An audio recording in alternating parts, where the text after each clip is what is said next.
어쩜 이렇게 시간이 안 가는지 정말 버스 안에서 고인 이불 속에서 고인 고인은 언제나 너에게 고인 Assalamualaikum warahmatullahi wabarakatuh. Perkenalkan, nama saya Zertu Nafia dari jurusan D3 Fisioterapi kelas B dengan NIM P272260231111. Di sini saya akan menyajikan video mengenai penyakit stroke. Selamat menonton. Sebenarnya apa sih stroke itu? Adalah kondisi yang menyerang otak ketika pasokan darah mengalami penurunan, sehingga otak tidak mendapatkan oksigen dan nutrisi yang mengakibatkan sel pada otak akan mati. Kematian sel otak ini menyebabkan tubuh yang dikendalikannya tidak sesuai dengan fungsinya. Terdapat dua jenis stroke berdasarkan penyebabnya. Yang pertama, terjadi ketika penyumbatan darah arteri yang membawa darah dan oksigen ke otak mengalami penyempitan sehingga menyebabkan aliran darah ke otak sangat berkurang. Kedua, disebabkan oleh pecahnya pembuluh darah atau stroke hemoragik. Terjadi ketika pembuluh darah di otak pecah sehingga menyebabkan pendarahan.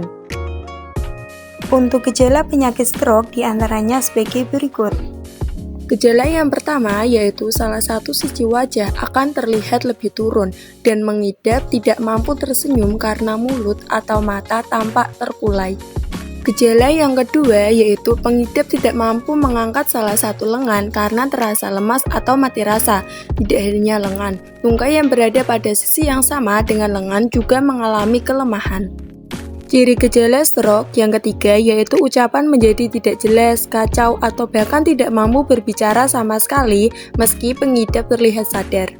Gejala yang selanjutnya yaitu pengidap sering mengalami mual dan muntah. Pengidap stroke juga akan mengalami sakit kepala yang hebat yang datang secara tiba-tiba, disertai kaku pada leher, dan mengalami penurunan kesadaran. Sulit menelan atau disfagia sehingga mengakibatkan tersedak, mengalami gangguan pada keseimbangan dan koordinasi, dan gejala yang terakhir yaitu mengalami hilang penglihatan secara tiba-tiba atau penglihatan ganda. Faktor resiko terkena penyakit stroke diantaranya: pertama, hipertensi, diabetes, obesitas, kolesterol tinggi, sering merokok, dan malas berolahraga. Juga dapat disebabkan karena faktor keturunan dan faktor usia. Menurut informasi, stroke menjadi penyakit yang cukup gawat.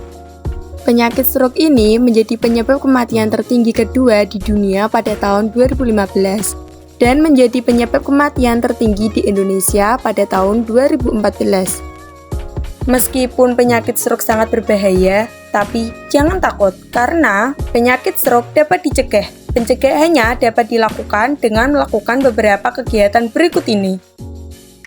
Yang pertama yaitu dengan menjaga pola makan, menjaga tekanan darah agar tetap normal, tidak merokok, tidak mengkonsumsi minuman beralkohol, menjaga berat badan agar ideal, berolahraga secara teratur, dan yang terakhir dapat menjalani pemeriksaan rutin untuk kondisi medis yang diderita, misalnya diabetes dan hipertensi.